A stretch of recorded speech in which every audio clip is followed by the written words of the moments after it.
Ça me fait plaisir de me retrouver parmi vous. Toujours des moments intéressants de venir travailler à l'ESN avec les cadres du système éducatif, et c'est un enjeu important. Quand on m'a proposé, quand mes amis de l'ESN m'ont proposé de venir vous rencontrer cet après-midi, en plus pour m'allécher, ils m'ont donné un très beau programme. J'ai découvert la feuille, j'ai vu qu'on me demandait de parler de la rupture. Je note que vous avez déjà modifié le terme d'ailleurs en parlant de changement, mais enfin à l'origine sur le papier c'était la rupture. Et puis à la ligne suivante, je vois ensuite une table ronde entre raison et passion. Alors je me suis dit, ça y est, on m'invite, et ça me ferait plaisir, non pas au titre des responsabilités que vous venez d'évoquer, mais au titre de mon passé de littéraire. Et je vais pouvoir, sur la rupture, me référer au fragment d'un discours amoureux. Et entre raison et passion, je vais pouvoir parler de Tite et Bérénice. Ça me rappellera des sujets passionnants au demeurant. Et puis bon, après, il a fallu que je me fasse une raison et que je me rende compte qu'en fait, la rupture en question, c'était ce changement de paradigme qui concerne les individus lorsqu'ils deviennent cadres, et puis peut-être aussi, et c'est la toile de fond de tout cela, les changements de paradigme que connaît actuellement le système éducatif. Donc je vais essayer de vous parler en effet de ces enjeux cet après-midi, puisqu'aussi bien je crois que les deux choses sont absolument indissociables.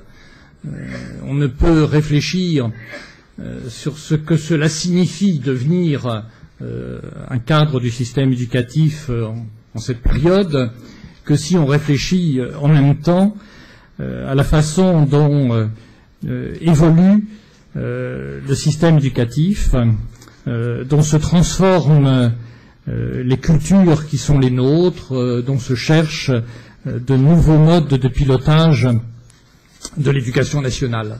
Nous sommes en train de vivre toute une série de mutations, en fait.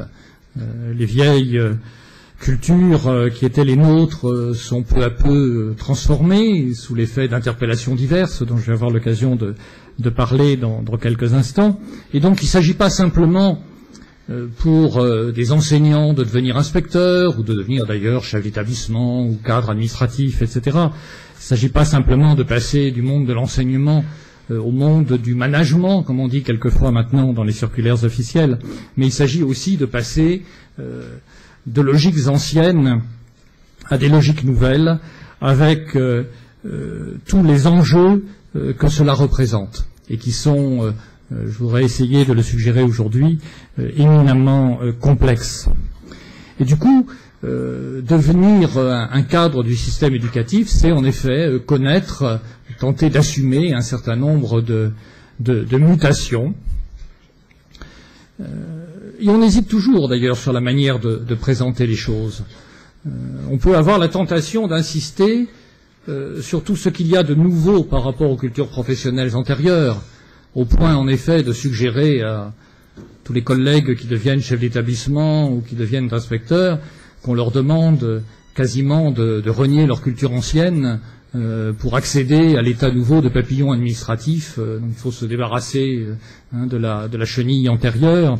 Je sais que quand je suis arrivé dans l'Académie de Versailles, on avait des papiers qu'on diffusait pour inciter les enseignants à devenir chefs d'établissement, inspecteurs, et ces papiers étaient très largement construits sur le mode accéder à une vision nouvelle de l'univers, en gros, et changer le monde, changer votre vie. Ça m'a gêné d'entrer. On a peu à peu corrigé ces documents pour essayer d'insister un peu moins sur ce qu'il semblait suggérer de reniement nécessaire du parcours antérieur. Je ne crois pas, pour ma part, qu'il faille présenter l'accès aux fonctions d'encadrement comme l'abandon de tout ce qu'on a fait antérieurement. C'est de ce point de vue-là que la métaphore de la rupture me gêne. Non, ce n'est pas une rupture. En plus, penser le fait de devenir cadre comme une rupture par rapport au monde enseignant, cela suggérerait que nous tous nous résignions à ce que le monde enseignant soit ce qu'il est et reste ce qu'il est trop souvent actuellement. C'est-à-dire, en effet, porteur d'une culture extrêmement individualiste, par exemple, à quoi s'opposerait une culture plus collective de l'encadrement. Mais je pense que nous ne devons pas nous résigner à cette vision traditionnelle du monde enseignant et que nous devons au contraire travailler pour que non seulement les cadres, mais les enseignants aussi, peu à peu, accèdent à une autre conception du fonctionnement du système éducatif.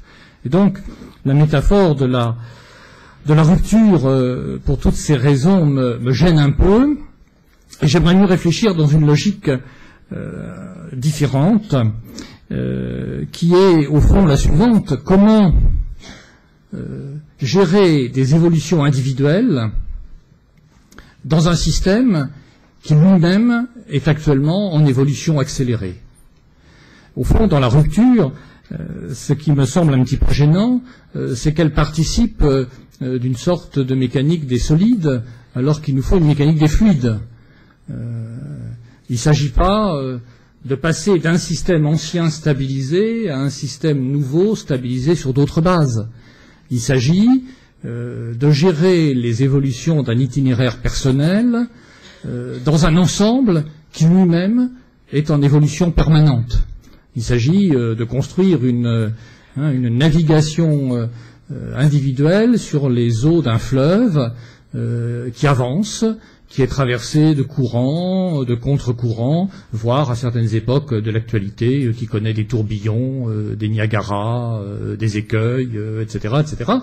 Et chacun essaie tant bien que mal de naviguer là-dessus. Alors, comment fait-on? Et quelles sont les logiques qui peuvent nous permettre de penser cette espèce de mécanique des fluides qui devrait nous amener à concevoir de nouvelles métaphores que celles de la rupture pour penser l'accès à des fonctions d'encadrement, de responsabilité au sein du système éducatif. Et c'est d'autant plus compliqué cette aventure que, comme j'essayais de le suggérer en parlant de courants, de contre-courants, de tourbillons, etc., le cheminement du fleuve n'est pas univoque. Au moment même où nous parlons, coexistent au sein du fonctionnement de l'éducation nationale des logiques diverses et quelquefois parfaitement contradictoires, qui cohabitent comme elles peuvent, et entre lesquelles les uns et les autres, nous devons chercher à arbitrer. Il ne s'agit pas encore une fois, de passer d'un système statique à un autre. Il ne s'agit pas de dire autrefois ça fonctionnait de telle manière, maintenant ça va fonctionner de telle autre. Comment fait-on pour passer du stade A au stade B? Ça, c'est une représentation trop simple et trop classique des choses, où on passerait d'un état d'équilibre à un autre état d'équilibre. En fait, nous ne sommes pas du tout dans un monde classique, nous sommes dans un monde complètement baroque, qui est un monde de courbes, de volutes, qui est un monde où le dessin des choses n'est jamais clairement arrêté, où des logiques nouvelles se cherchent, se rebouclent les unes avec les autres comme elles peuvent, sans que forcément le dessin d'ensemble soit clairement établi. Ce qui fait d'ailleurs que ce n'est pas très confortable, sans doute, pour les cadres, du moins s'ils se réfèrent à une esthétique classique et pas à une esthétique administrativement baroque. Parce que, comme le suggère d'ailleurs le terme de cadre, avec sa polysémie qui est intéressante, le cadre, c'est ce qui vient découper proprement et rectangulairement le plus souvent un espace qui est celui d'un paysage construit et ordonné sur la toile. Alors être un cadre, c'est faire tenir ensemble les morceaux du tableau dans un ensemble stabilisé. Le problème, c'est que précisément, notre esthétique administrativo-picturale n'est plus stabilisée en ce sens-là. Notre esthétique, elle est complètement, encore une fois, baroque. vous savez, dans l'esthétique baroque, la vieille distinction où on montre que partout le mouvement des formes vient brouiller les contours et empêche d'identifier des contours nettement arrêtés qui permettraient de distinguer à coup sûr un dedans, un dehors, une gauche, une droite, un dessus, un dessous, etc. Donc notre espace, il est beaucoup trop mouvant et évolutif pour être pensé autrement qu'avec les notions de l'esthétique baroque. Et donc être un cadre dans ce contexte-là, c'est particulièrement difficile, parce que ça ne peut en tout cas pas être un cadre au sens traditionnel du terme, c'est-à-dire faire tenir à l'intérieur de différentes boîtes ce qui doit tenir ensemble. C'est autre chose, c'est tenter, en bougeant soi-même dans un système en mouvement, de structurer des lignes de force dans des équilibres qui sont toujours des équilibres plus ou moins provisoires, et où, encore une fois, à un moment donné, existent à la fois des logiques différentes. Autrement dit, il faut résolument, pour penser le monde dans lequel nous sommes et le fonctionnement de l'éducation nationale à l'instant où nous sommes, il faut être résolument anti-baudelairien. Vous savez, je hais le mouvement qui déplace les lignes. Si on aborde la question comme ça, si on hait le mouvement qui déplace les lignes, on ne peut pas trouver sa satisfaction dans les tâches d'encadrement actuellement de l'éducation nationale. Il faut au contraire se dire qu'on est en plein dans un mouvement qui n'arrête pas de brouiller les lignes et qu'il faut trouver sa satisfaction dans l'exercice qui consiste à se mouvoir dans cet élément qui lui-même est en permanence en mouvement. Voilà un petit peu le fil conducteur au fond que je voudrais vous proposer pour réfléchir à ce qui donc ne me paraît pas encore une fois être une rupture, parce que c'est trop statique et trop ordonné comme métaphore, mais à ce qui me paraît être simplement une accélération du mouvement à partir du moment où on sort de l'espace de la classe et des tâches d'enseignement traditionnelles pour essayer de prendre des responsabilités dans le pilotage du système éducatif. D'ailleurs, la métaphore du pilotage, elle, est assez satisfaisante, elle est maintenant largement entrée dans notre vocabulaire à tous, et elle a quelque chose de maritime qui convient en effet assez bien à la représentation, me semble-t-il, que nous pouvons avoir du fonctionnement actuel du système éducatif. Donc, je voudrais d'abord parler un peu au fond de cette dynamique du système éducatif, parce que avant de chercher comment on s'y positionne et quelle qualité cela représente et quel exercice éventuellement professionnel sur soi-même cela représente, il faut, me semble-t-il, se mettre au clair sur ce qui se passe, tenter en tout cas de se mettre au clair sur ce qui se passe au sein du système éducatif. Et je crois que ce que nous connaissons actuellement, c'est un mouvement d'évolution extrêmement profond qui remet en cause pratiquement tous les principes de répartition traditionnelle des rôles. Notre système était structuré sur des alternatives, sur des dichotomies, sur des systèmes de pensée à coup sûr binaires le plus souvent et quelquefois très manichéens, et tout cela d'une manière ou d'une autre est remis en cause actuellement. Alors, je voudrais vous donner quelques exemples de ces couples manichéens qui sont en train de se défaire et qui, du coup, d'ailleurs, nourrissent souvent un sentiment de crise chez les uns et les autres, mais que peut-être on peut penser non pas sur le mode douloureux de la crise, mais plutôt sur le mode de la liberté et de l'opportunité de construire quelque chose de nouveau. Premier exemple, dans notre imaginaire traditionnel, on considérait que le système éducatif était une spécificité française, et donc était à l'abri du dehors, à l'abri des comparaisons et des défis internationaux. Et jusqu'à une période très récente, on a vécu dans cette représentation-là des choses. Voilà un exemple de couple manichéen qui existait dans notre conscient ou inconscient administratif, plus ou moins clairement assumé et formulé.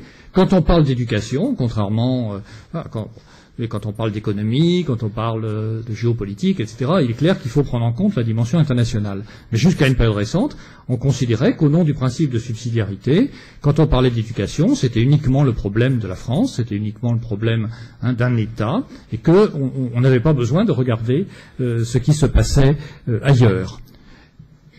Voilà, cette distinction-là, qui avait son confort, qui avait ses avantages, en particulier, elle nous aidait au sein du système éducatif à nous sentir collectivement très fiers et très utiles à la nation, parce que penser les choses comme étant uniquement liées à l'État français, c'était aussi affirmer, ce qui n'est pas faux au demeurant, que pendant longtemps, l'école a été constitutive de l'État français, et qu'il y avait un lien depuis la Révolution française et depuis l'Empire entre le système éducatif et l'idée même d'État. Donc c'était consubstantiel, et on mettait ça soigneusement à l'écart, à l'abri des comparaisons internationales. Bon, voilà une représentation des choses qui est complètement bousculée depuis quelques années et sur un rythme de plus en plus rapide par toutes les évolutions que nous connaissons. On sait que quotidiennement maintenant, tout ce que nous disons, pensons, cherchons à faire en matière de pilotage du système éducatif est télescopé par l'effet des comparaisons internationales.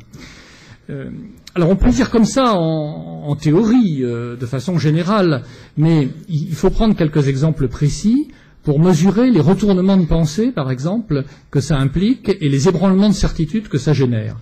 À mes yeux, un des faits les plus frappants de ce point de vue-là, c'est l'évolution de notre pays depuis quelque temps, et quand je dis quelque temps, c'est pas grand-chose, c'est plutôt quelques mois que quelques années, du discours sur le redoublement. Le redoublement, en tant que prétendu thérapeutique pédagogique, était quelque chose de très fondamental, est encore souvent quelque chose de très fondamental dans le système éducatif français. Et le redoublement, dans le discours officiel sur l'éducation, dans le discours des politiques, était plutôt, en général, présenté positivement. Ce qui était connoté négativement dans le discours français sur l'éducation, en dehors des travaux de quelques chercheurs, mais là j'essaie de voir la doxa, l'opinion dominante. Ce qui était connoté négativement, c'était plutôt le laxisme supposé qui amènerait à en rabattre sur le niveau d'exigence de l'école pour faire passer tous les élèves dans la classe supérieure. Nous, Français, porteurs d'une très forte idéologie du concours, et dans un concours, ce qui est normal, c'est de le rater. Par définition, il n'y en a qu'une minorité qui le réussit. Donc, concours, ça appelle l'échec. Bon. Et donc, porteurs de cette idéologie-là, de cette conception-là des choses, nous trouvions parfaitement normal que 20, 30, quelquefois 40% des élèves redoublent, en fin de seconde par exemple. C'était dans la logique du système. Or, cette représentation-là, elle est en train de basculer complètement. Quand vous regardez le discours des politiques sur l'éducation, y compris de ceux qui étaient porteurs de cette culture relativement élitiste, et qui maintenant ne tarissent plus de critiques à l'égard du redoublement. Ça vient d'où?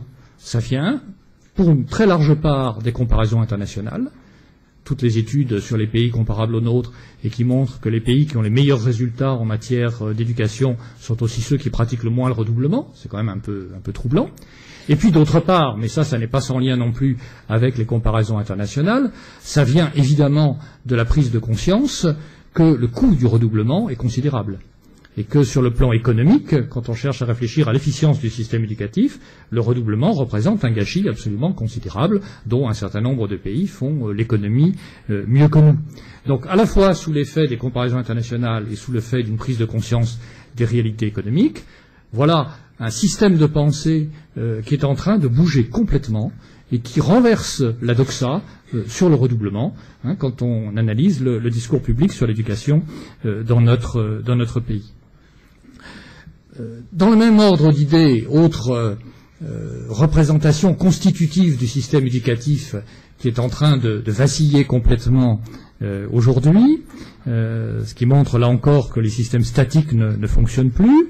Nous avons été tous nourris d'une représentation j'y fais allusion tout à l'heure, pour laquelle le système éducatif, depuis l'Empire, depuis le décret de mars 1808 qu'on a commémoré l'an dernier organisant l'université impériale, conception pour laquelle, donc, depuis cette époque-là, le système éducatif est vraiment l'apanage de l'État. Et l'éducation est quasiment consubstantielle à l'État. Au point que il a fallu attendre, comme chacun sait, les années 80 pour voir peu à peu, mais timidement et très progressivement, s'introduire des éléments de décentralisation dans le système éducatif français. Cette représentation, on n'y insistera jamais suffisamment, elle est, quand on cherche justement nos cadres de pensée, les cadres à l'intérieur duquel s'exerçait l'encadrement, cette représentation, elle est absolument déterminante. Toute notre idéologie de l'éducation est construite là-dessus, et sur le choix fait par l'empereur Napoléon de concevoir l'université impériale, c'est-à-dire ce que nous appelons maintenant le système éducatif, comme l'équivalent d'un ordre religieux. Vous savez qu'à l'époque de l'Empire, on se pose très explicitement la question. On avait expulsé les jésuites de France qui s'occupaient de l'éducation, il faut les remplacer par autre chose. Et Napoléon et son entourage se posent très explicitement la question de savoir par quoi on va remplacer les jésuites. Est-ce qu'on va faire appel à un autre ordre religieux? On pense par exemple aux oratoriens à l'époque pour jouer ce rôle-là. Ou est-ce que, et c'est finalement la solution qu'après bien des réflexions adoptera Napoléon, on va résoudre le problème en créant un nouvel ordre religieux, ou un nouvel ordre sur le modèle des ordres religieux, mais entre guillemets laïque, le concept est évidemment anachronique, complètement anachronique, mais un ordre qui dépend directement de l'empereur et du grand maître de l'université, et qui est le système éducatif au sens moderne, avec ses recteurs, ses inspecteurs d'académie, etc., tout le système qui est construit sur le modèle des ordres religieux. Donc ça, c'est la représentation traditionnelle que nous portons en nous, avec cette idée que cette consubstantialité avec l'État garantit l'uniformité du système partout dans le territoire, garantit donc l'égalité, garantit donc la justice, parce que c'est comme ça, dans notre pays, qu'on se représentait traditionnellement les choses. Ce qui veut dire que fondamentalement, dans cette logique-là, la tâche des cadres, et notamment des inspecteurs, dans le décret de mars 1808, Napoléon met en place le grand maître de l'université, Fontane, premier grand maître de l'université, les recteurs et les inspecteurs des académies qui assistent les recteurs. Et les missions des recteurs et les missions des inspecteurs des académies, à l'époque, c'est clairement d'inspecter, c'est-à-dire de vérifier la conformité de ce qui se passe en tous les points du territoire par rapport aux règles qui ont été fixées par le décret impérial. Donc là, on est bien dans une représentation statique, figée des choses, mais qui garantit en même temps la fixité de l'État. Les deux choses sont liées. Et on essaie, l'encadrement consiste à vérifier que les choses se passent selon le schéma établi.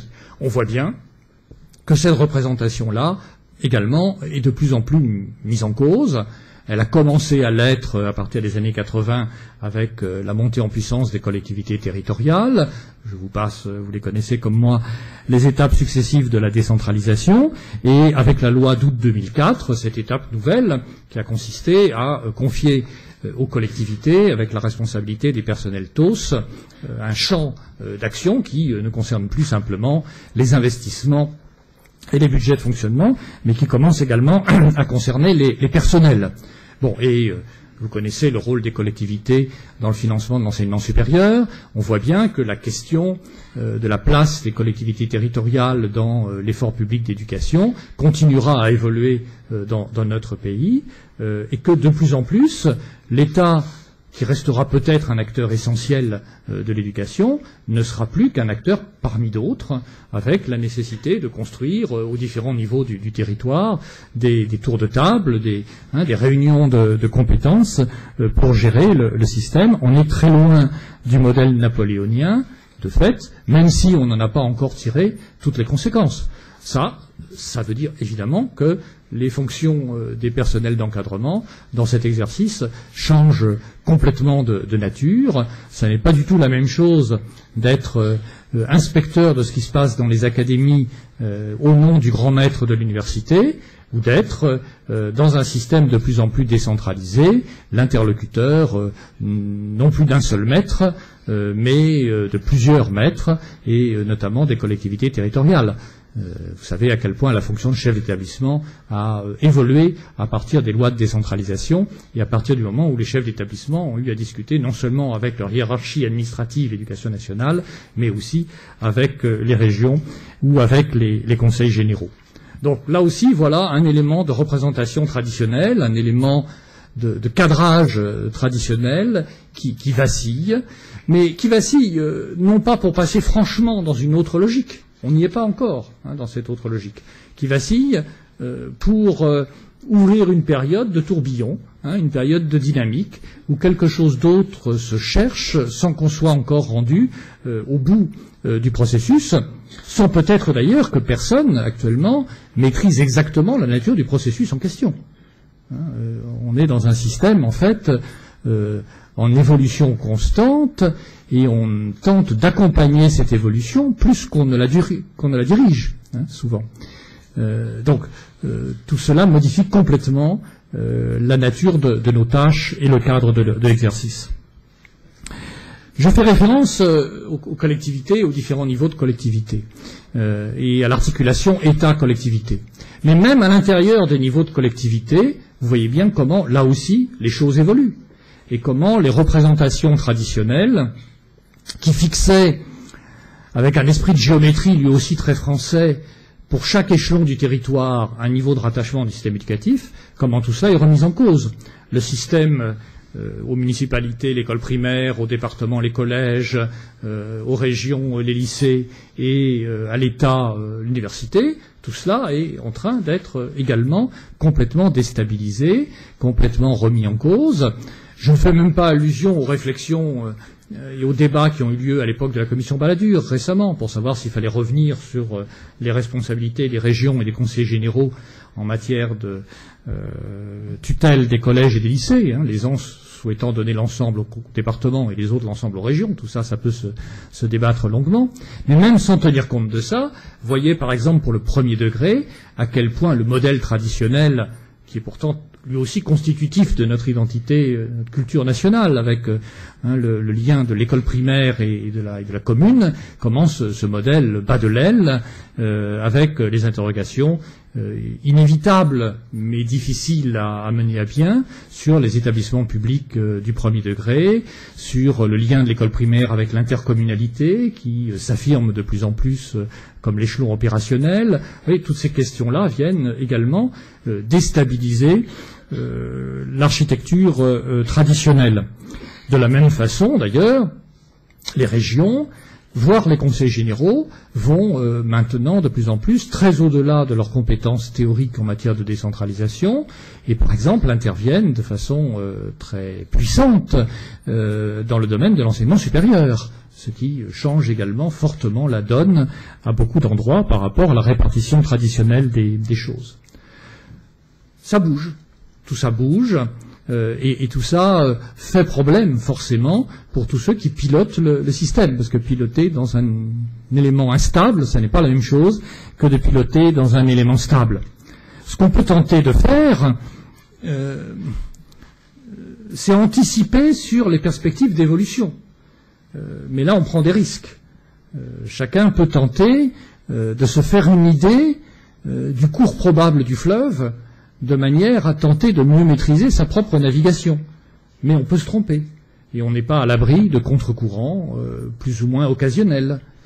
En matière de relations avec les différentes collectivités, il semble quand même, quand on regarde ce qui se passe depuis quelques années, que nous assistions à un élément déterminant, qui est l'affirmation du pôle régional pour ce qui concerne les différentes collectivités, et corrélativement du pôle académique pour ce qui concerne le pilotage de l'éducation nationale. Et il semble bien qu'une des lignes de force des restructurations qui sont en train de s'opérer, c'est cette reconfiguration du système éducatif autour du niveau académique, qui amène des repositionnements. Par exemple, on sait toutes les interrogations sur le statut du département et donc sur le positionnement des inspecteurs d'académie, directeurs des services départementaux depuis le début du milieu, disons, des années 90. De la même façon, le pilotage du premier degré évolue depuis que la loi organique sur la loi de finances, notamment, donne aux recteurs des responsabilités beaucoup plus importantes dans le pilotage du premier degré, qui jusque-là était très largement la chasse gardée des inspecteurs d'académie et des inspecteurs de l'éducation nationale. Alors, tout ça, ça peut se réarticuler. De nouveaux équilibres vont sans doute se dessiner. On ne prend pas trop de risques, me semble-t-il, à suggérer que dans les années qui viennent, l'échelon de référence pour le pilotage de l'éducation nationale sera de plus en plus l'échelon académique, et que c'est donc autour de l'échelon académique que doivent se reconfigurer les domaines d'action des uns et des autres. Ça veut dire que parallèlement, évidemment, le rôle des régions va certainement se renforcer en matière de leadership des différentes collectivités pour tous les sujets qui concernent l'éducation. C'est une évolution qui, comme vous le savez, n'est d'ailleurs pas propre à l'éducation nationale. Elle caractérise l'ensemble des services de l'État. Vous savez que récemment, les rôles des préfets de région ont été considérablement renforcés par rapport aux préfets de département et que l'ensemble des administrations de l'État se réorganisent selon des schémas qui privilégient clairement comme niveau stratégique le niveau de la préfecture de région. Donc, on voit des configurations nouvelles se dessiner, le dessin d'ensemble commence à apparaître assez clairement, mais on n'est pas au bout du processus, on n'en a pas tiré toutes les conséquences loin de là, et en particulier, on n'en a pas tiré une conséquence majeure, qui est celle qui concerne la relation entre l'État, l'administration centrale, et un niveau régional ou académique devenant de plus en plus stratégique et de plus en plus puissant. Ça impose un autre type de relation entre le niveau académique et le niveau national. Là, on est au cœur de débats de fond sur le système éducatif. Bon, voilà, là j'ai pris des exemples qui pour le moment sont surtout des exemples administratifs, mais voilà quelques-uns des domaines dans lesquels les configurations traditionnelles sont déstabilisées, mais surtout, quitte à radoter, je voudrais insister là-dessus, elles sont déstabilisées en ce qu'elles sont remplacées par une période qu'il faut assumer comme une période d'évolution et d'incertitude. Elles ne sont pas remplacées par une solution alternative évidente et univoque. Elles sont remplacées par une ère nouvelle qui s'ouvre et d'où probablement sortira pour une période toujours impossible à prévoir, une nouvelle phase d'équilibre transitoire, mais on n'y est pas encore, et on est très largement à la recherche de ces nouveaux équilibres. Mais ce que je dis là sur des partages qui sont d'ordre administratif vaut aussi sur des questions qui sont plus pédagogiques. Là aussi, nous vivons avec en tête un mode d'organisation du champ éducatif fondé sur des couplages manichéens. Et là aussi, ces représentations traditionnelles battent de l'aile et nous sommes à la recherche de quelque chose d'autre. Par exemple, s'il y a quelque chose de constitutif de notre réflexion sur le système éducatif et en fait aussi d'ailleurs de l'exception française en matière d'éducation, c'est la fameuse opposition entre instruction et éducation. On sait à quel point, depuis la Révolution française, et les débats internes aux différents courants de la Révolution française, ce sujet est important en France, plus que dans beaucoup de pays étrangers. La plupart des pays étrangers ont le plus grand mal à comprendre pourquoi nous posons à ce point une antinomie entre ce qui relève de l'instruction et ce qui relève de l'éducation. Et la plupart des pays considèrent, non me semble-t-il sans quelque bon sens, que les deux choses vont ensemble et qu'il est artificiel d'opposer l'une à l'autre.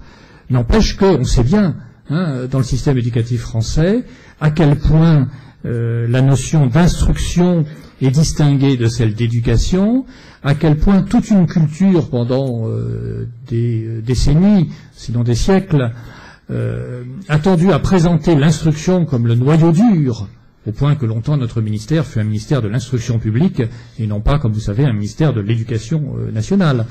Donc pendant très longtemps, le noyau dur, le cœur de notre mission, c'était l'instruction, et ça n'est que comme une espèce de concession qu'on ouvre vers des préoccupations qui sont de l'ordre de l'éducation. Au point d'ailleurs, et c'est quand même aussi un petit peu une particularité française, que nous avons développé des tas de personnels spécialisés dans les choses d'éducation, pour que ceux qui travaillent dans l'instruction puissent garder les mains pures. Donc on a des enseignants qui s'occupent de l'instruction, les choses sérieuses, les mathématiques, le français, la philosophie, etc. Et puis, il y a des conseillers d'éducation ou des conseillers d'orientation, ou etc. C'est-à-dire toutes sortes de personnels qui couvrent le champ de l'éducation, alors que dans beaucoup d'autres pays, on sait bien que ce sont les mêmes qui font tout ça, parce qu'on considère précisément que c'est assez indissociable. Tout cela est lié, mais je vais vite parce que vous le savez par cœur, au poids extrêmement fort des disciplines dans notre pays, la discipline d'enseignement étant en même temps dans l'inconscient collectif le gage que notre système reste discipliné, il reste maîtrisé. Et donc, dès qu'on touche aux disciplines, on sait les difficultés que cela suscite, et l'histoire récente est encore pleine de débats de ce type. Or, là aussi, on voit bien que tout ça est en train de voler en morceaux. Tout cela ne fonctionne plus. Et quand vous regardez toutes les évolutions qui, notamment de façon accélérée depuis 2 ans, se produisent au sein du système éducatif, voyez que toutes, elles remettent en cause le partage traditionnel de l'instruction et de l'éducation. Le développement de l'aide individualisée aux différents niveaux du système éducatif, le développement de l'accompagnement éducatif, enfin tout ce qui relève d'une volonté de prendre en charge l'accompagnement des apprentissages des élèves de façon plus personnalisée.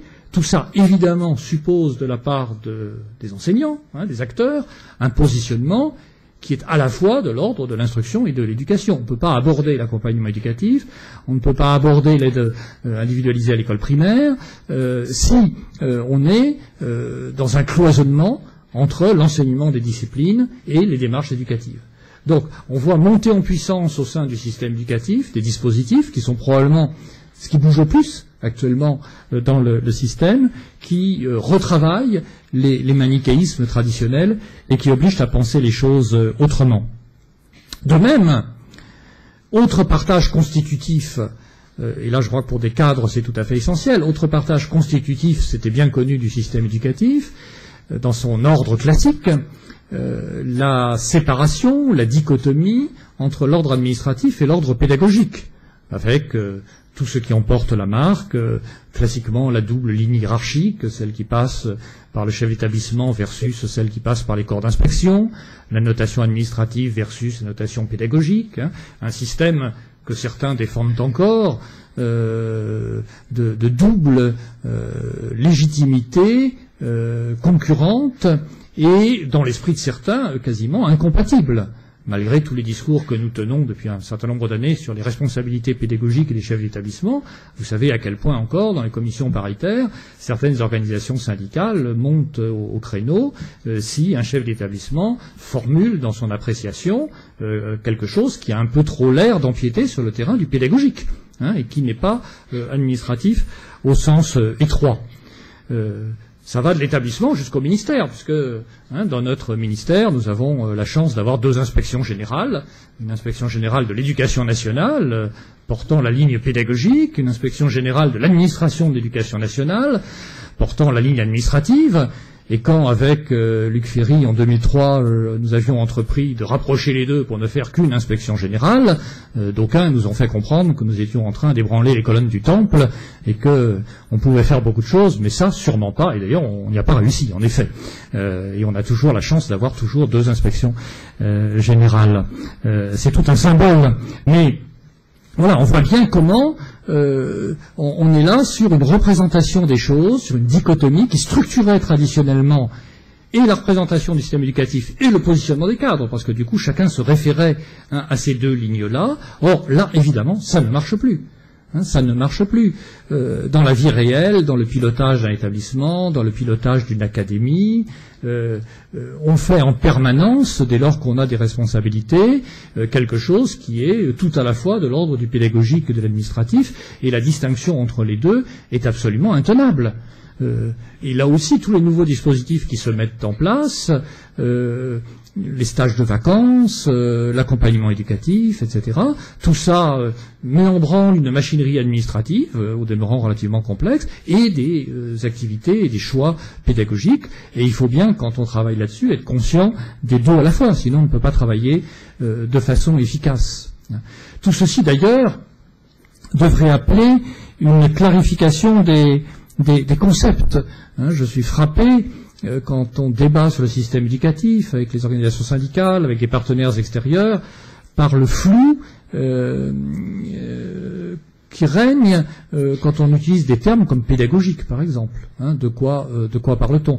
Notamment, il y a un flou absolument dommageable, une confusion absolument dommageable entre le champ du didactique et le champ du pédagogique.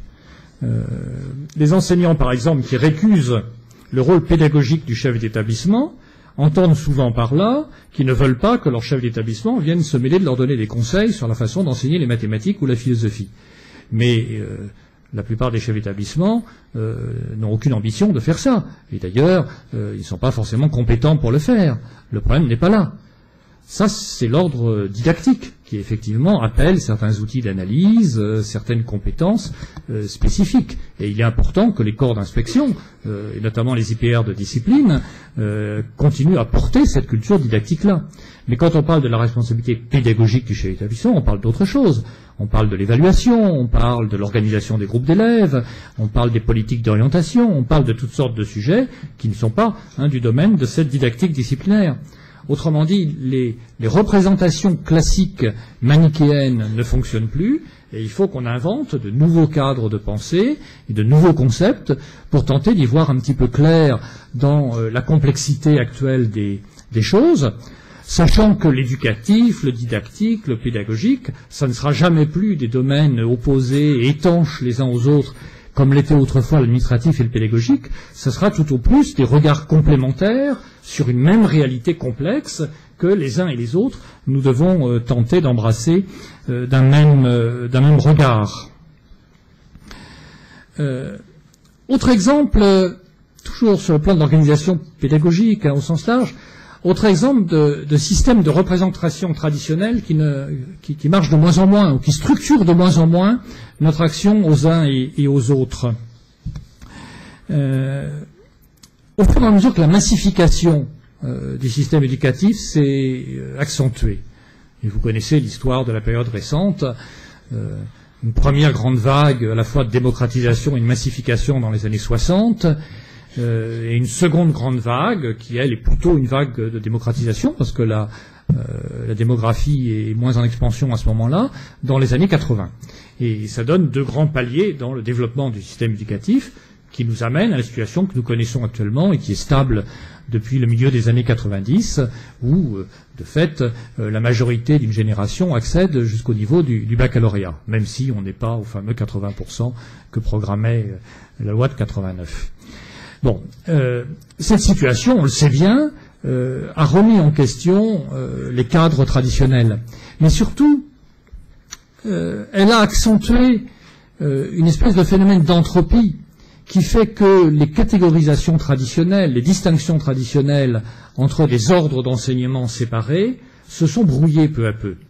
Et ça aussi, ça fait qu'on ne peut plus penser le système comme on le pensait autrefois.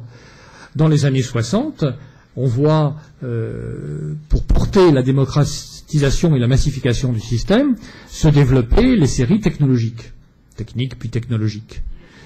Et elles se construisent en développant une culture qui, depuis, n'a cessé de se rapprocher de celle de l'enseignement général dans nos lycées, au point que le problème est posé actuellement de la place spécifique ou pas du technologique par rapport au général dans nos lycées.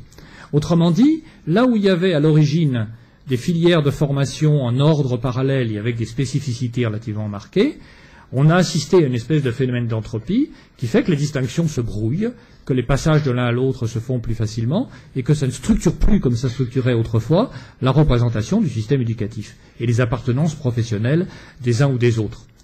On est en train de vivre la même chose avec l'évolution des collèges. Depuis 20 ans, d'où le fameux débat d'ailleurs sur le collège unique dans notre pays, on sait bien que nous avons basculé d'un système qui, tant bien que mal, maintenait des principes de filières de formation parallèles à ce collège deuxième temps de l'école fondamentale qui nous rapproche maintenant de la plupart des pays comparables aux nôtres. Et dans l'actualité la plus récente, on est en train de vivre la même chose avec l'évolution des baccalauréats professionnels, puisque les lycées professionnels porteurs d'une culture propre, ça aussi, d'une certaine manière, ça structurait le système, sont en train maintenant de se rapprocher de plus en plus du modèle de formation des lycées généraux et technologiques, le passage des baccalauréats professionnels à 3 ans étant un alignement, à bien des égards, sur le cursus de formation générale et technologique. Et on commence à en voir d'ailleurs les premiers effets avec la demande de poursuite d'études des bacheliers professionnels vers les BTS. Donc, on a un phénomène de symétrie des formes qui se met en place, qui rapproche les formations les unes des autres. Alors, il n'est pas question ici de se demander si c'est bien ou pas bien, etc. Enfin, on pourrait en discuter longuement. Il y a des aspects positifs, il y a sans doute des effets pervers, peu importe. Mais ce qui est intéressant, c'est de voir que dans cette affaire-là, les principes de structuration traditionnelle, les oppositions traditionnelles qui organisaient le système et qui donc permettaient aux uns et aux autres de se positionner, sont en train de s'estomper au profit, ça c'est typiquement un phénomène d'entropie, au profit avec des échanges d'énergie réciproques, d'un magma d'ensemble de moins en moins différencié et de moins en moins structuré d'une certaine manière. On pourrait multiplier longuement les exemples de ce type. Encore un peut-être, qui là aussi concerne le positionnement des cadres et les débats d'actualité. Nous héritons d'une structuration de nos professions en un système de corps et de statut. On voit bien que ce système de corps et de statut fonctionne de façon de moins en moins satisfaisante, et à l'éducation nationale, comme dans l'ensemble de la fonction publique, puisque vous savez que c'est une réflexion d'actualité, on travaille pour essayer à la fois de réduire le nombre de corps, et surtout pour réfléchir sur un mode de fonctionnement qui permette plus de mobilité et qui mette en avant des critères fonctionnels plus que des critères statutaires. Alors ça aussi c'est très lourd de conséquences. Être un inspecteur, qu'est-ce que c'est? Alors c'est un statut au sein de la fonction publique. C'est des grilles de rémunération, c'est perspective d'évolution de carrière, etc. Certes. C'est aussi, pour une part, dans la représentation traditionnelle, un métier. À l'origine, c'est un métier fortement marqué par le contrôle de conformité, et dans la version française du contrôle de conformité, par l'inspection individuelle des enseignants. Bon, mais le problème, c'est que on sent bien que ça marche de moins en moins bien. J'y reviendrai tout à l'heure. Et que donc, on s'oriente peu à peu vers une logique qui est un petit peu autre, qui est qu'on a un certain nombre de gens qui ont titre d'inspecteur. Bon, ça règle le problème du statut et de la rémunération, mais à qui on va demander de faire des choses de plus en plus diverses. Ce qui oblige à réfléchir sur une définition beaucoup plus souple des métiers, et ce qui oblige à réfléchir sur la possibilité de confier à des individus des fonctions qui peuvent être passablement différentes de celles auxquelles, a priori, dans la représentation traditionnelle, leur corps d'appartenance les prédestinait. Et on peut très bien avoir des personnes qui, tout en portant le même titre d'IEN ou d'inspecteur d'académie, vont faire, de fait, des choses extrêmement différentes. Ou bien on peut avoir des personnes qui, au long de leur carrière, vont, à des moments donnés, faire des choses de plus en plus différentes. Autrement dit, les principes de structuration traditionnelle, là aussi, sont remis en cause, dans une mobilité, alors, qui, comme toujours, nourrit chez certains un peu un sentiment de crise, et un sentiment de surcharge, un sentiment de on sait plus ce qu'on attend de nous, etc. Ah oui, on sait plus ce qu'on attend de nous parce qu'on attend tout de nous. Voilà, et après, il faut se débrouiller avec ça.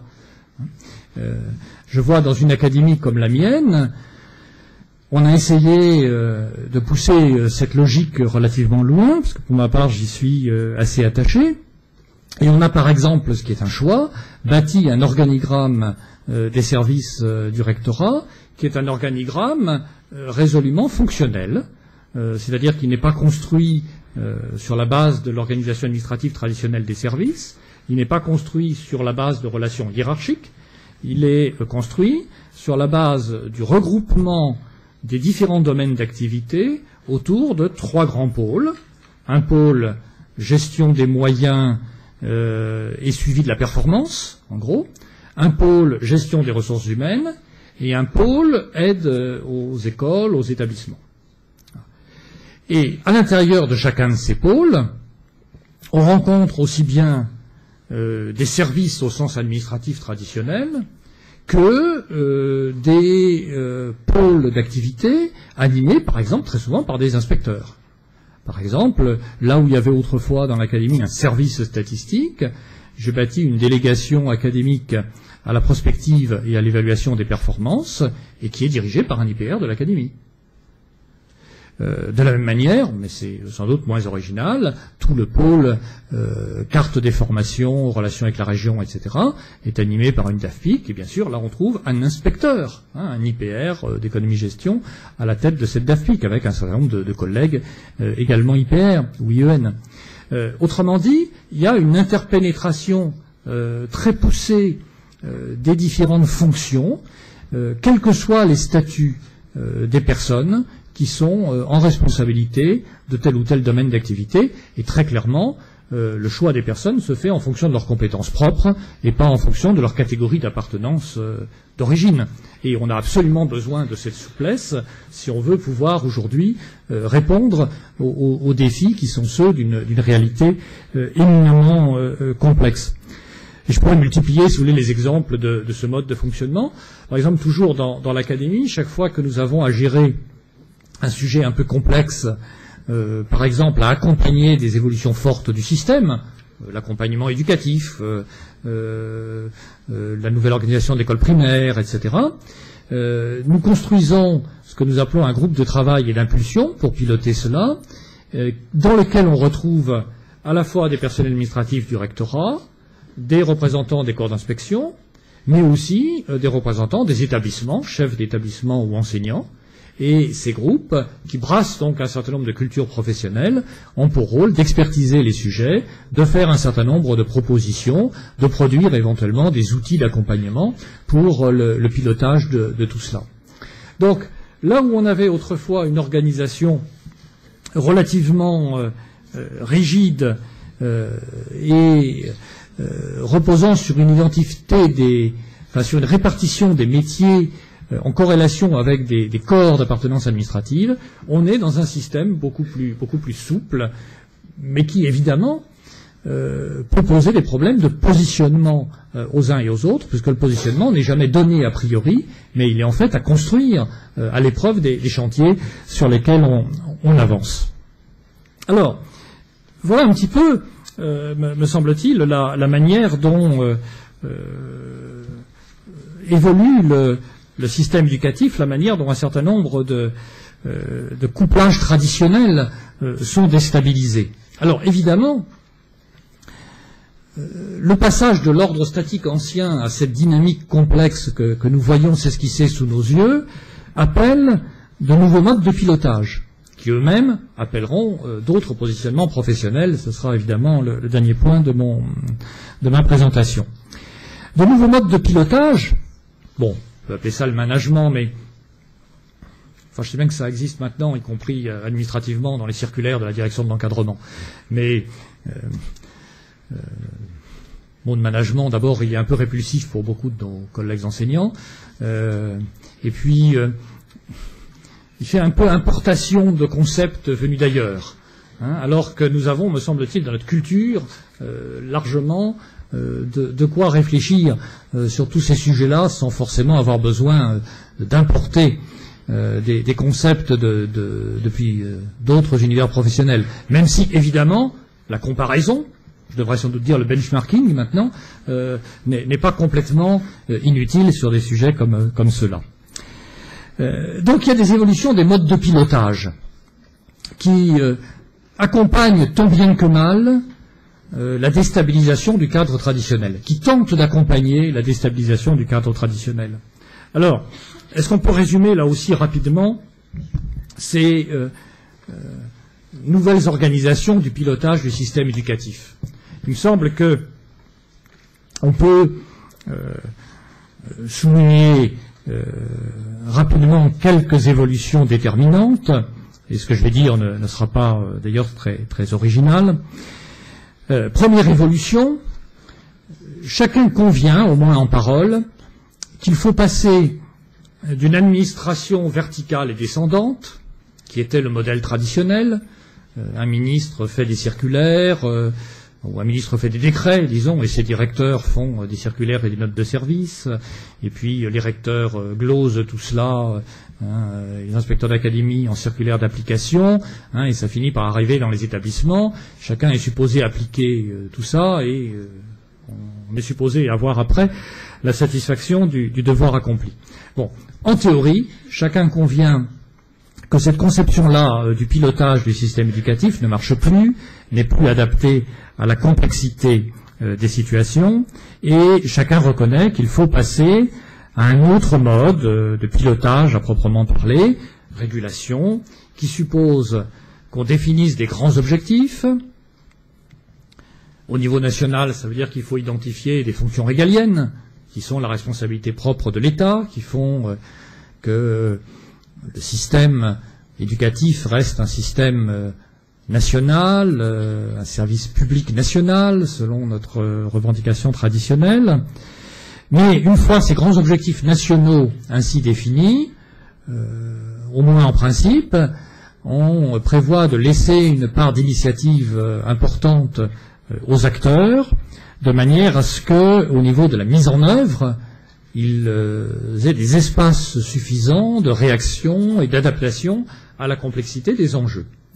Et puis, une fois que les acteurs ont déployé ces espaces d'initiative, le niveau national, évidemment, a charge d'évaluer et éventuellement de réguler ce qui a été fait, de manière à ce que, d'une académie à l'autre, par exemple, on puisse confronter les pratiques et corriger éventuellement des effets pervers. Bon, ce schéma que j'évoque rapidement, il est devenu la nouvelle doxa au sein de la réflexion sur le pilotage de l'éducation nationale. Chacun, encore une fois, au moins en parole, convient maintenant que c'est ainsi qu'il faut penser les choses, et personne ne revendique le mode de pilotage traditionnel. Alors je dis bien en théorie, parce qu'en pratique, chacun sait que les deux logiques continuent à fonctionner plus que jamais et à être en concurrence plus que jamais. C'est là qu'on voit à quel point l'évolution n'est pas univoque, mais est un jeu de courants et de contre-courants complexes. Parce qu'au moment même où nous revendiquons le passage de l'administration descendante à une culture du pilotage et de la régulation, on continue à produire, sur le mode très injonctif, une quantité absolument considérable de circulaires ministériels et à déployer des procédures d'enquête pour vérifier la mise en application et la conformité de ce qui a été fait, probablement sans aucune commune mesure avec ce qui se faisait dans le passé. Donc, les deux cultures, en fait, sont en concurrence. C'est ça qui est intéressant. Et elles sont en concurrence, non pas parce que les responsables sont bêtes ou méchants. Ils sont tous, presque tous, extrêmement intelligents et sympathiques. Le problème n'est pas là. Mais les deux cultures sont en concurrence parce que la réalité est complexe et parce que le système éducatif est soumis à des injonctions contradictoires auxquelles les responsables essaient tant bien que mal de répondre. Et ça, c'est une difficulté considérable pour penser l'évolution du pilotage éducatif. Reste que on peut relire avec intérêt sur ces sujets ce qu'il y a déjà 10 ans disait le rapport de Claude Père en février 1998. Vous savez, ce rapport qui s'intitulait « Rénovation du service public de l'éducation nationale, responsabilité et démocratie ». Responsabilité et démocratie, c'est intéressant pour des cadres de se reporter à cette réflexion-là. Et Claude Père, qui très clairement plaidait pour qu'on passe, il y a déjà 10 ans, donc, d'un pilotage descendant à une régulation continue, à un accompagnement des acteurs, identifiait 7 composantes fondamentales pour mettre en place la régulation du système. Et ces 7 composantes fondamentales, elles restent, à mon avis, tout à fait pertinentes. Il faut travailler, disait-il, sur l'impulsion. Comment on fait en sorte que les acteurs intègrent les objectifs qu'on leur propose, comment on donne l'impulsion. Deuxièmement, l'animation. Comment organise-t-on les échanges entre acteurs, l'enrichissement réciproque des démarches. Troisième stade, le suivi. Il faut connaître et reconnaître les actions menées pour pouvoir les réguler. Il faut identifier les difficultés, les solutions qui ont pu être trouvées sur le terrain. Quatrième stade, le conseil, qui permet, en s'adressant à chacun des acteurs, de l'amener à opérer éventuellement les réajustements nécessaires. Cinquième niveau, évaluer les unités pour mesurer la valeur ajoutée produite par chacune de ces unités. Sixième niveau, évaluer les personnes. Et septième niveau, la formation, mettre en place des actions de formation pour éventuellement aider les personnes à développer de nouvelles compétences professionnelles. Impulsion, animation, suivi, conseil, évaluation des unités, évaluation des personnes, formation. Voilà 7, non pas colline de Rome, mais 7 principes de la démarche de régulation administrative qui, je crois, reste tout à fait opérationnel et reste à méditer. Alors, évidemment, cette représentation-là, qui, à mon avis, est celle à l'intérieur de laquelle doit absolument se situer toute réflexion sur l'encadrement de nos jours, elle renvoie à toutes sortes de questions qui, elles non plus, ne sont pas tranchées. Par exemple, passer à une démarche de régulation suppose qu'on fasse appel aux initiatives des acteurs. À partir de là, il y a un mot qui revient sans cesse, qui est le terme d'autonomie. Autonomie des établissements, plus récemment, autonomie des universités, avec la loi sur les droits et les responsabilités des universités. Chacun sait que cette notion d'autonomie est extrêmement complexe, en fait, à définir, à apprécier. À qui donne-t-on exactement l'autonomie? À quel niveau de responsabilité du système? Est-ce qu'on donne des marges d'autonomie d'action plus grandes aux académies, aux établissements et aux écoles eux-mêmes? Jusqu'où va-t-on dans l'autonomie qu'on leur donne? Comment la cadre-t-on? Quels moyens d'exercer cette autonomie leur donne-t-on? Toutes ces questions-là, actuellement, ne sont pas du tout réglées. On tourne autour, les uns et les autres. On essaie d'apprécier la façon dont on pourrait définir cette autonomie, mais elle est concrètement extrêmement difficile à apprécier. Regardez dans le mouvement universitaire récent la tension, par exemple, qui apparaît de fait entre une démarche qui consiste à rendre les universités beaucoup plus autonomes, mais en même temps une démarche qui consiste, avec d'excellentes raisons, pour le ministère, à entendre garder la main sur la validation du niveau de qualité des diplômes qui sont décernés par les universités. Et à dire, ce qui me semble complètement légitime évidemment de la part d'un ministère, attention, des diplômes décernés par telle université, si ça ne correspond pas à un nombre d'heures de cours suffisant, nous ne leur accordons pas la validation de l'État. Mais il y a bien tension entre une fonction régalienne et la notion d'autonomie. Et de la même manière, quand on parle des établissements du second degré ou quand on parle des écoles, il y a en permanence des tensions à arbitrer entre la revendication de l'autonomie et les modes de contrôle que nous entendons garder, ne serait-ce que parce que la société attend aussi de nous que nous exercions ce contrôle. Et donc, l'arbitrage entre liberté des acteurs et régulation par l'État est un arbitrage extrêmement subtil, extrêmement compliqué à rendre, et nous n'avons pas trouvé actuellement les équilibres, il n'y a pas de consensus sur les équilibres satisfaisants en ce domaine. Je signale tout de suite aussi, parce que là également pour des cadres, je crois que c'est absolument essentiel, une autre difficulté majeure à ce sujet, et qui tient au problème du rythme des évolutions, des temps du pilotage, des temps de l'action publique. Le schéma descendant de l'administration traditionnelle, qui procède par voie de circulaires qui retombent en parapluie jusqu'aux écoles et aux établissements, il présente, du point de vue politico-médiatique, un avantage considérable. Il permet à un ministre de dire le soir au journal de 20 heures « J'ai décidé telle chose, j'ai apporté une réponse aux préoccupations des Français, et maintenant, ça va être appliqué dans toutes les écoles, dans tous les collèges, dans tous les lycées de France. » Au contraire, la logique, on fixe des objectifs, on laisse une marge d'initiative aux acteurs, et on régule, et on évalue, elle suppose qu'on déploie l'action dans un temps beaucoup plus long. Il faut à tout le moins, vu la complexité des problèmes éducatifs, entre le moment où on fixe des objectifs et le moment où on évalue le résultat des actions menées, un espace de 3 ans, 4 ans, 5 ans. On dit 3 ans pour les contrats d'objectifs. Il faut plusieurs années. Or, comme vous savez, l'espérance de vie d'un ministre de l'Éducation nationale, les statistiques ont été faites très sérieusement, elle est un peu inférieure à 2 ans. Donc il y a une cohérence complète entre ces deux temps-là. Comment on sort du piège, comment on sort de la difficulté. Et force est de reconnaître que la France a du mal à accepter de se donner le temps d'une action longue. Donc le passage d'un mode de pilotage à un autre est difficile, et ceux qui sont au cœur de cette tension-là, c'est les cadres intermédiaires du système. Clairement, le ministre, il est dans une logique. Clairement, les enseignants à l'autre extrémité, ils sont dans un temps long. Et entre les deux, les cadres essaient de trouver l'articulation et de convertir un temps court en temps long.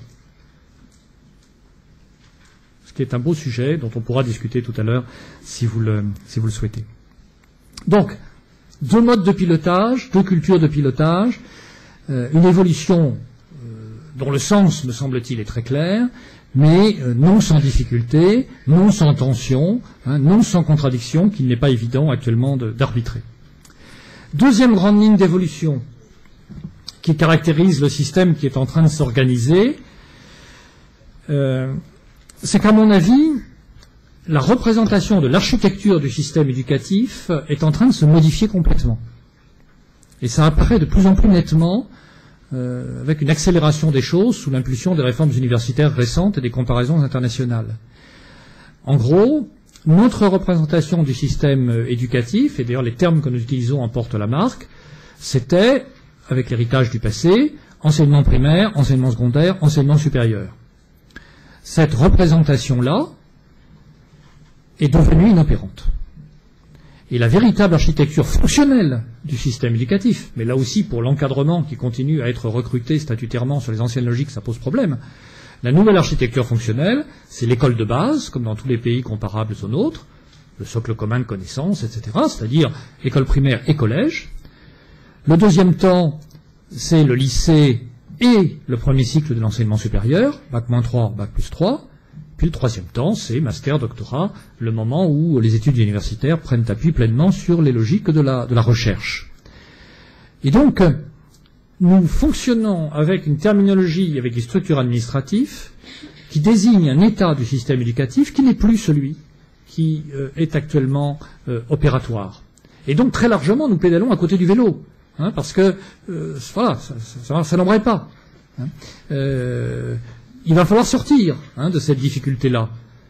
Quand vous regardez tous les rapports récents sur les lycées, il ne vous a pas échappé qu'il y en avait un certain nombre sur le marché en ce moment, cette problématique-là apparaît.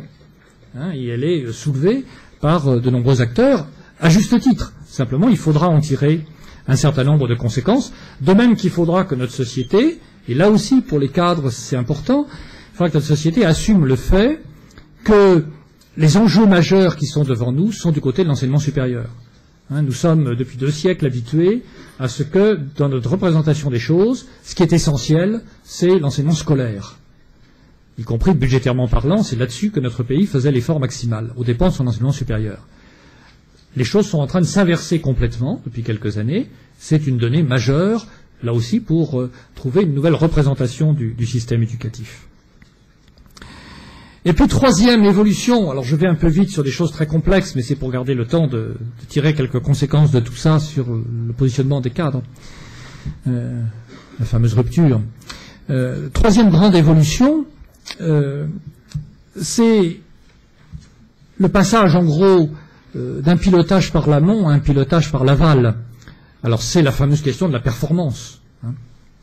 Pour simplifier un peu les choses, le système éducatif traditionnellement s'organisait et se régulait en référence à une vision idéale cornélienne de ce qu'il devait être. Le monde tel qu'il devrait être plutôt que le monde tel qu'il est. Autrement dit, on avait une représentation de l'élève idéal, du fonctionnement idéal du système éducatif, les programmes définissaient cet idéal, l'architecture du système la structurait, etc. Et puis, tant bien que mal, chacun cherchait à faire fonctionner les choses en conformité avec cet idéal. Éventuellement, les inspecteurs étaient là, d'ailleurs, pour certifier qu'on s'approchait plus ou moins de l'excellence idéale. Mais on ne cherchait pas, à proprement parler, à évaluer les performances. Puisqu'en fait, ce qui structurait le système, c'était pas les performances effectivement obtenues. C'était le consensus social qui faisait que chacun se référait à un optimum théorique. Ce qui est complètement différent, comme représentation des choses. Et on voit bien que depuis quelques années, cette représentation des choses est en train de s'effondrer. À la fois parce qu'il n'y a plus consensus sur l'optimum théorique, ce qui évidemment est un gros problème, et d'autre part, parce que, là encore, l'effet des comparaisons internationales, la prise en compte des contraintes économiques, qui font que nos systèmes ne peuvent plus être gérés en apesanteur financière, mais qu'il faut bien intégrer la problématique de l'efficience, c'est-à-dire du rapport qualité-prix, en clair. Toutes ces contraintes-là font qu'on ne peut plus se dispenser de travailler sur les performances effectivement obtenues, donc mettre en place une forme de pilotage par l'aval. Ça change complètement le regard que l'on a sur le système, et là aussi on n'en finit plus les uns et les autres de tenter de tirer des conséquences de tout ça.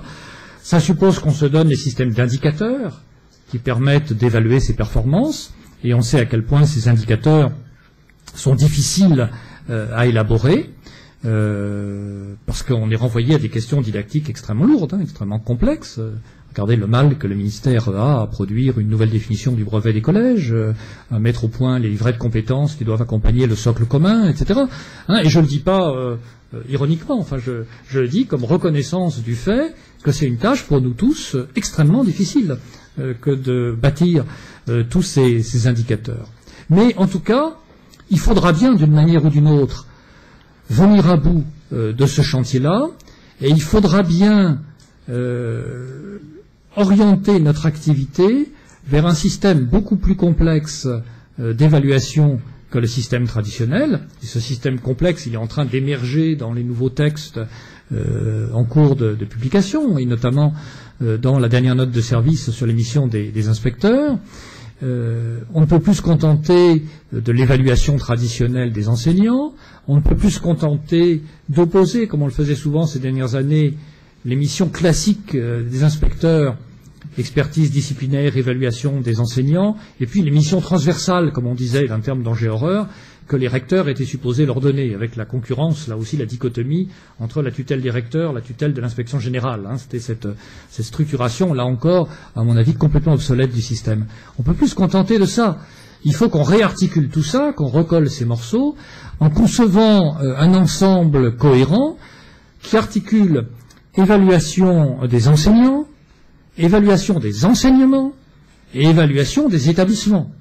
École et établissement, par commodité et établissement. Comment, dans les tâches des inspecteurs, articuler et combiner de façon cohérente évaluation des enseignants, évaluation des enseignements, évaluation des établissements. C'est ça qui est en train de chercher à se construire actuellement et qui appelle une nouvelle professionnalité. Alors, là aussi, tout ça, c'est très compliqué, c'est au cœur des débats, des réflexions internationales. Ça n'est pas univoque. Il y a, y compris dans les pays plus avancés que les nôtres sur ces sujets-là, actuellement des amorces de retour en arrière, par exemple. Voyez comment, dans le système anglo-saxon, qui a mis très très fortement l'accent depuis quelques années sur justement la question de l'évaluation des performances des établissements et l'utilisation des indicateurs, on s'inquiète actuellement d'un effet pervers qui est que, à trop mettre en avant les indicateurs, on fait que les établissements bachotent, si j'ose dire, les indicateurs, plutôt que de construire des démarches de formation des élèves. Ce sont des débats que les collègues de la voie professionnelle ont bien connus à une certaine époque de mise en place des référentiels. Il y a toujours le risque qu'au lieu de former les élèves, on se mette à bachoter chacun des items du référentiel. Donc il y a des effets pervers sur lesquels il faut qu'on s'interroge. Tout ça n'est pas simple. Tout ça demande une pensée un peu nuancée. Alors évidemment, ça veut dire qu'il faut s'abstraire des polémiques simplistes des médias et accepter de réfléchir un peu honnêtement sur ces sujets. De même, la problématique de l'évaluation, actuellement, pose un problème extrêmement intéressant, alors sur lequel je ne suis pas sûr d'être politiquement correct d'ailleurs, donc je vais l'évoquer simplement rapidement, mais tant pis. C'est que on tend actuellement à glisser très vite de l'évaluation du système, de l'évaluation des enseignements et des établissements, à l'évaluation des performances individuelles des personnes. Alors ça, c'est un saut qualitatif extrêmement redoutable. Vous savez qu'il y a une forte pression de la fonction publique pour introduire des parts de rémunération mérite, pour évaluer les performances individuelles, etc. Mais autant je crois avoir quelques idées sur ce que ça peut être que d'évaluer le fonctionnement d'un établissement et ses performances, autant identifier la part de la performance individuelle de chacun des acteurs de l'établissement dans cette performance collective, là je pense qu'il faut faire attention. Je pense que c'est difficile. Et non seulement c'est difficile, mais ça peut même être dangereux, parce que ça tend à opposer les acteurs les uns aux autres, dans une logique de concurrence, là où au contraire on a plutôt besoin de développer des solidarités. Évaluer les performances d'un établissement, si on s'y prend bien, ça peut développer des solidarités à l'intérieur de l'équipe de l'établissement. Mais prétendre trop vite traduire ça en appréciation des performances individuelles, ça risque de gâter ce bel effet de solidarité et d'introduire au contraire des concurrences. Donc, tout ça, ça fait débat. Et dans les années qui viennent, là aussi, je pense que les corps d'encadrement seront confrontés à ces questions-là. D'ailleurs, ils y seront confrontés aussi parce qu'on va avoir assez vite à introduire une part de rémunération à la performance dans l'évaluation et dans la rémunération des corps d'encadrement.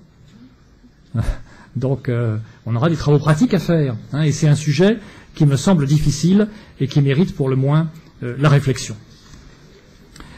Donc, voilà le paysage en mouvement devant lequel nous sommes. Effondrement des catégories traditionnelles avec quelque chose d'autre qui se cherche. Évolution corrélée des modes de pilotage, des modes d'évaluation, de la représentation même du système éducatif. Alors, dans ce système-là, qu'est-ce que c'est que ce que je n'appelle décidément pas une rupture, c'est-à-dire qu'est-ce que c'est que devenir un responsable, devenir un cadre, et tout particulièrement devenir un inspecteur. Comment positionner son itinéraire individuel à l'intérieur de ces dynamiques collectives. Alors là aussi, il y a des tensions, il y a des représentations qui s'affrontent. Je voudrais en évoquer quelques-unes. D'abord, il est clair qu'il y a une tension importante entre le fait qu'on devient cadre parce que on a vu sa compétence spécifique reconnue et valorisée. Et en même temps, devenir cadre, c'est aborder un champ d'action qui va déborder très très largement cette compétence spécifique et tenter l'aventure d'une polyvalence beaucoup plus grande. Pour dire les choses très simplement, on était un bon professeur de mathématiques, éventuellement on s'intéressait à la vie collective de l'établissement, ce qui est déjà un bon signe, et on va devenir chef d'établissement ou inspecteur. Bon, la légitimité dont on est porteur, elle tient à l'excellence de la carrière passée, mais en même temps, elle va se déployer dans un champ complètement nouveau et complètement élargi. Et à partir de là, on est confronté à la question bien connue de tous ceux qui travaillent sur l'encadrement. Les problèmes sont les mêmes pour les entreprises. De fait, dans les responsabilités d'un cadre, la part de la polyvalence devient très vite de plus en plus grande. C'est le fameux exemple du polytechnicien qui a fait des études mathématiques extrêmement poussées, mais qui ensuite, quand il a des responsabilités dans une entreprise, n'utilise que 3%, dans le meilleur des cas, du savoir-faire scientifique qui était le sien au départ, etc., etc. Alors, il est clair que dans le monde administratif dans lequel maintenant nous nous inscrivons, on ne peut pas ne pas relever ce défi d'une polyvalence croissante et d'une mobilité croissante. En même temps, évidemment, il y a des points d'ancrage, il y a des points d'assurance, il y a des connaissances spécifiques. Construire sa polyvalence de cadre sur la légitimité antérieure de l'enseignant, ce n'est pas un reniement de ce qu'on a été. Et puis, y compris les schémas sur lesquels on travaillait, les schémas cognitifs, etc., sur lesquels on travaillait en tant qu'enseignant, ils sont jusqu'à un certain point transférables. Mais, évidemment, on est amené à s'intéresser à toutes sortes d'autres choses, et on est amené à parler la langue de tous les autres corps d'encadrement de l'éducation nationale. Et donc, mais je pense que pour vous, ça va sans dire, la posture traditionnelle qui consiste à s'arc-bouter sur son excellence spécifique, et à défendre bec et ongle ce domaine-là contre les contraintes globales du système, c'est évidemment une posture qui est devenue contre-naturelle, contre-productive et qui est intenable. Il faut assumer la globalité et la complexité du système. C'est évidemment ça, devenir un personnel d'encadrement, mais bon, c'est pas forcément un reniement de sa culture antérieure. À la limite, avoir travaillé à une certaine époque sur Tite et Bérénice, c'est pas forcément complètement intransférable, même si je reconnais que c'est un peu une coquetterie. Bon. Deuxième remarque, être un cadre, et ça je crois que c'est quand même fondamental comme infléchissement, c'est passer du stade où on fait soi-même les choses au stade où on les fait faire par d'autres. Ah oui, non mais c'est quand même pas indifférent. C'est quelquefois un peu frustrant d'ailleurs, parce qu'on aurait envie de le faire soi-même, bien souvent. Mais plus on monte en responsabilité dans le système, plus ce qui devient déterminant, c'est la capacité à animer des équipes, à impulser un travail collectif et à donner aux personnes avec qui on travaille envie de faire.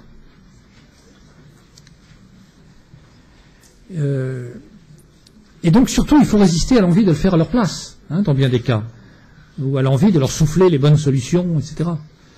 Et là aussi, évidemment, par rapport à une certaine imagerie traditionnelle de l'inspecteur, notamment, le professeur émérite qui va donner des conseils aux débutants, il est clair que maintenant, c'est un peu autre chose qui se joue. C'est un peu autre chose qui se joue. Ça ne veut pas dire qu'il ne faille pas éventuellement donner des conseils, etc. Je ne voudrais pas reconduire des clivages manichéens, mais fondamentalement, c'est quand même autre chose. C'est créer cette impulsion, ce climat, ces conditions qui vont donner aux gens envie de faire, envie de donner le meilleur d'eux-mêmes. Donc le cadre est tout sauf un soliste, il est fondamentalement un chef d'orchestre, et c'est la performance de l'orchestre qui permettra d'apprécier la validité de son action, et ça n'est en aucun cas sa virtuosité personnelle. Ce qui veut dire aussi, parce que c'est le meilleur moyen de donner aux gens envie de faire des choses, que le rôle du cadre, dans le système complexe, tourbillonnant que j'évoquais tout à l'heure, c'est de donner du sens à ce qui se passe. Ce qui insécurise le plus les enseignants et la plupart des acteurs actuellement du système éducatif, c'est ce sentiment de ne pas bien savoir où on va.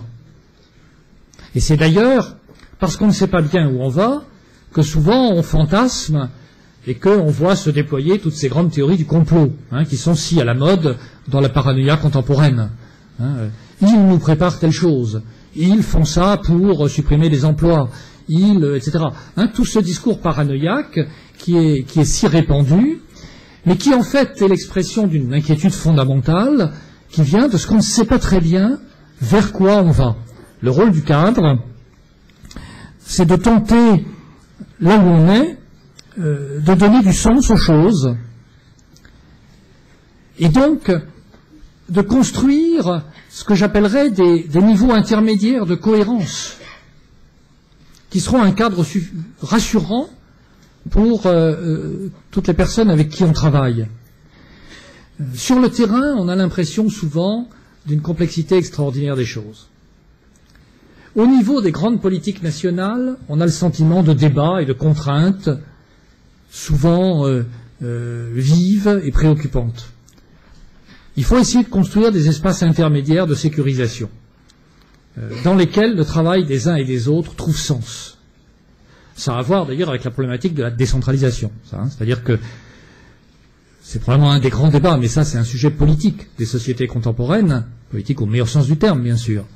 On a sans doute besoin d'espaces de cohérence, et le niveau national, voire international, offre de moins en moins ces espaces de cohérence. Qu'est-ce que c'est que la méfiance des Français à l'égard de la politique nationale, les fameux taux d'abstention lors des élections? Qu'est-ce que c'est que la peur de la mondialisation, de la globalisation, comme disent plus justement les anglo-saxons, si ce n'est justement ce sentiment qu'il y a des grands cadres là qui nous échappent complètement. Et donc, dans l'action quotidienne, il faut réussir contre ça, ou à côté de ça, ou à l'intérieur de ça, je sais pas, à construire des espaces intermédiaires de cohérence, et c'est beaucoup ce qu'on attend des cadres. Le bon chef d'établissement, c'est celui qui, dans son établissement, construit un espace intermédiaire de cohérence et de mobilisation pour l'ensemble des personnels de l'établissement.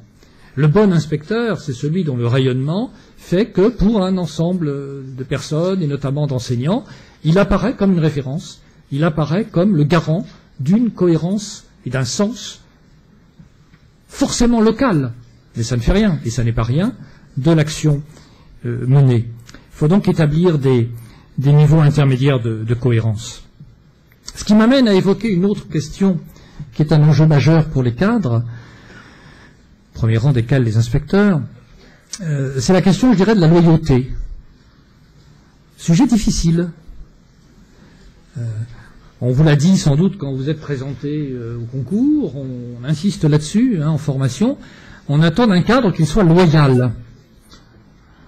Il est situé dans une ligne hiérarchique, recteur, ministre, etc. On attend de lui une loyauté. Si on entend par loyauté, comment dire, l'application servile de règles ou de principes, c'est à la fois stupide et inopérant. Parce que les principes évoluent trop vite d'ailleurs pour qu'on ne soit pas pris à contre-pied. Et donc la vraie loyauté, elle consiste à tenter d'être loyal selon l'esprit plus que selon la lettre. Il faudrait d'ailleurs que les responsables ne soient pas trop prolifiques en matière de lettres, justement. Parce que les lettres compliquent beaucoup les choses. Et souvent, on n'est pas en état de les appliquer. On ne peut pas les appliquer littéralement. Il faut plutôt travailler sur l'esprit. Il faut comprendre les intentions. Il faut comprendre les logiques. Et il faut être fidèle selon l'esprit et selon les logiques. Être loyal selon l'esprit et selon les logiques.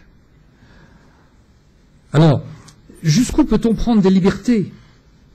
C'est ça la loyauté, c'est savoir apprécier jusqu'où on peut aller, compte tenu des contraintes du terrain, compte tenu des gens à qui on s'adresse. Mais si on ne joue pas ce rôle, et si on cherche à être une simple courroie de transmission, ça ne fonctionne pas. Les choses sont trop complexes pour que les courroies de transmission puissent fonctionner. Il faut accepter les espaces de liberté des enseignants. des professeurs des écoles dans la mise en place de la nouvelle organisation de la semaine, des professeurs du second degré dans la mise en place de l'accompagnement éducatif. Il ne faut pas imposer des normes. Il faut comprendre ce qu'on cherche à faire, mettre en évidence ce qu'on cherche à faire, laisser des espaces d'initiative aux uns et aux autres. Alors ça aussi, n'est-ce pas, on pourrait en débattre longuement. Ça n'est pas facile à analyser ou à expliquer. C'est des arbitrages que chacun rend en son âme et conscience, mais qui sont des arbitrages essentiels. Le bon cadre étant celui qui sait bien doser la fidélité à l'esprit et le respect des marges d'initiative des personnes avec qui il travaille. C'est le seul moyen pour que le système puisse s'ajuster au réel. Sinon, ça se casse, hein, sinon ça se brise. Ça aussi, ça fait partie de la mécanique des fluides. Autrement dit, la loyauté doit être intelligente, quoi. Ça m'arrive souvent sous forme de boutade dans des réunions, à force de débattre, est-ce qu'il faut faire ça, est-ce qu'il faut faire autre chose, etc. Moi, très souvent, j'ai envie de dire aux gens, mais attendez, vous faites ce que vous voulez du moment que c'est intelligent. Voilà. C'est-à-dire du moment que ça correspond à une analyse du réel, et du moment que ça va dans le sens d'un objectif qu'on assume, et qu'on aura les moyens d'évaluer. C'est ça qui compte. Hein, et c'est comme ça que le système avance. Ce qui veut dire, alors on pourrait énumérer longuement les qualités souhaitables du cadre, hein, et l'inspecteur, puisque décidément l'inspecteur désormais en français, ça n'est pas simplement le sens latin du terme, c'est-à-dire ce n'est pas simplement celui qui observe, mais fondamentalement, inspecteur en français, c'est le nom qu'on donne à un constituant de base des corps d'encadrement. En fait, c'est ça. Ça ne se réduit évidemment pas à un observateur, hein, l'inspecteur. Et donc, on pourrait énumérer longuement les qualités qu'on demande aux inspecteurs, qu'on demande aux cadres. Au fond, derrière tout ce que je viens de dire, il y a aussi quelque chose qui relève, vous savez, de la fameuse distinction qu'établissait Max Weber entre l'éthique de conviction et l'éthique de responsabilité. Je pense que ça, c'est aussi quelque chose qui est vraiment à méditer pour tous les cadres. Dès qu'on exerce des responsabilités, on ne peut plus se contenter de l'éthique de conviction. C'est-à-dire, on ne peut plus se contenter de chercher à être fidèle à ce à quoi on croit.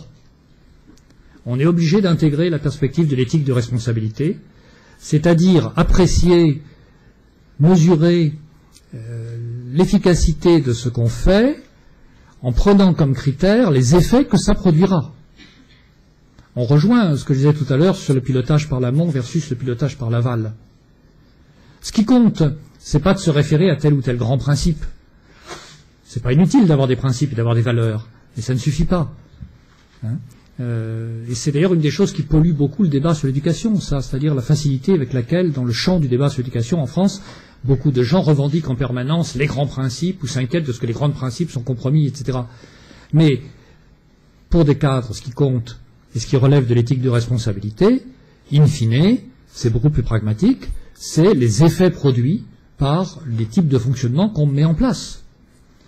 Et comme quelquefois, pour atteindre un but, il faut y aller avec des lignes courbes, éthique de responsabilité et éthique de conviction ne coïncident pas. Il ne suffit pas de revendiquer des valeurs pour être efficace et pour servir efficacement les valeurs auxquelles on croit. Il faut accepter de réfléchir sur des mécanismes infiniment plus complexes et dont, dans la société contemporaine, personne ne détient de façon évidente la clé. C'est l'objet du débat contemporain, c'est l'objet de toutes les recherches, au demeurant passionnantes, de la société dans laquelle nous vivons, où les systèmes de représentation traditionnels en prennent de sacrés coups, et où on cherche de nouvelles manières de se représenter les choses. Donc éthique de responsabilité, résolument, et pas simplement éthique de conviction, respect de la complexité des choses. Il n'y a rien de plus dangereux que les idées simplistes, il n'y a rien de plus dangereux que les clivages manichéens dont pourtant certains médias et certains penseurs sont tellement friands. Rien de plus stupide que le débat entre les tenants des connaissances et les pédagogues, par exemple, dont certains médias nous rebattent les oreilles. Il n'y a rien de plus réducteur que l'idéalisation de ce que, paraît-il, aurait été le système éducatif autrefois, avec le discours de la nostalgie qu'on entend souvent et l'opposition simpliste entre un avant et un après. Tout ça est infiniment trop simpliste. Il faut respecter la complexité des choses en étant conscient que derrière cette complexité des choses se nichent des problèmes politiques au meilleur sens du terme, tout à fait essentiels, tout à fait passionnants. Quel rôle pour l'État, quel niveau de décentralisation possible, quel statut des libertés individuelles, quel positionnement pour les services publics dans un univers globalisé. Enfin voilà, il y a des sujets qui sont des sujets qui nous interpellent tous et qui sont tout à fait essentiels. Et in fine, dans cette complexité-là, il y a une qualité fondamentale pour les cadres qui est d'avoir, une position humaniste, d'avoir les qualités humaines qui leur permettent de mériter l'écoute de ceux avec qui ils travaillent.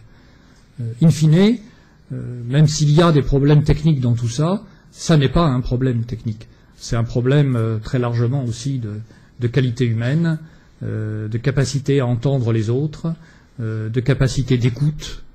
Vous savez ce qu'on disait dans les notations administratives autrefois, le rayonnement, des choses comme ça. Bon, c'est pas très facile à définir, mais c'est bien ça. Regardez autour de vous les inspecteurs reconnus, les chefs d'établissement reconnus. Ce sont des gens qui, soit par nature, soit par construction, réussissent à donner le sentiment d'une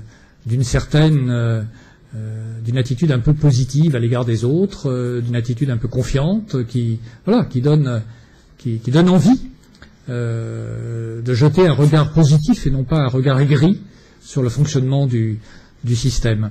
Donc c'est aussi, je crois, ces qualités-là qu'il faut essayer de rechercher. Mais ça, ce n'est pas simplement une affaire de technique, mais c'est aussi ce qui rend les choses passionnantes et ce qui fait que ce monde de l'encadrement est un monde passionnant. Mon ami Luc Ferry, dans ses différents ouvrages, parle, vous savez, de la pensée élargie pour proposer un modèle de comportement qui relève de ce qu'il appelle la transcendance horizontale, en expliquant que dans nos sociétés qui ne croient plus aux transcendances verticales, en tout cas beaucoup de gens ne croient plus aux transcendances verticales, ce qui reste, c'est l'aventure des transcendances horizontales, et que ça passe notamment par ce nouvel humanisme à inventer, qui est une capacité d'écouter les autres, d'entrer dans leur point de vue, et de faire de cette pluralité des points de vue quelque chose qui ait du sens et qui enrichisse notre propre sens, et qui aide un peu les gens à vivre ensemble, ce qui est quand même un défi majeur des sociétés contemporaines. Moi, je crois que ça aussi, ce sont des interrogations pertinentes pour les personnels d'encadrement. Voilà, je crains de ne pas avoir parlé du tout de rupture, mais voilà, c'est un peu autre chose.